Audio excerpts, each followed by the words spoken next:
Today I've taken a design from the wall in a dark corridor in my house.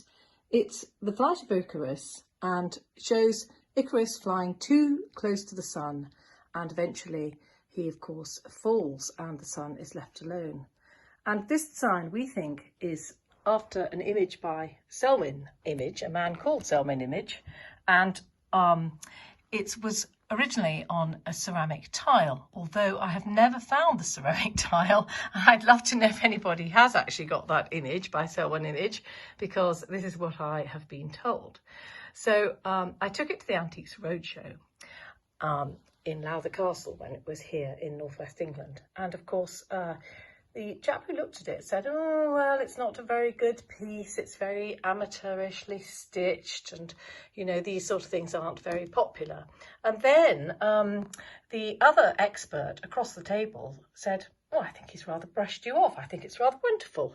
And I had actually just spent an awful lot of money buying it from a very reputable antique auction house, and several people did want it. But at the moment, I am its custodian.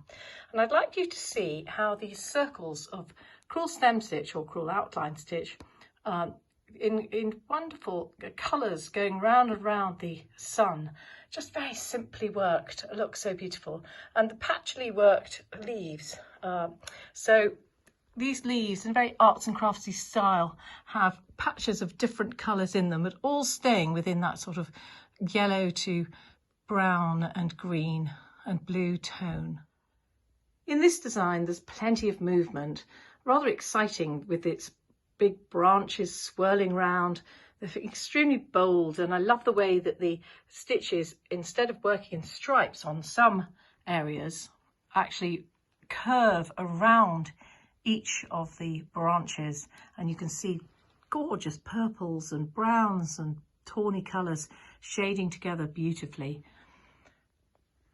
The sun actually is worked in concentric circles of crewel outline or crewel stem stitch. The purpley colour is rarely worked and is again worked in the border around the edge, which you can see. And you can see on this piece that, you know, somebody's drawn it out.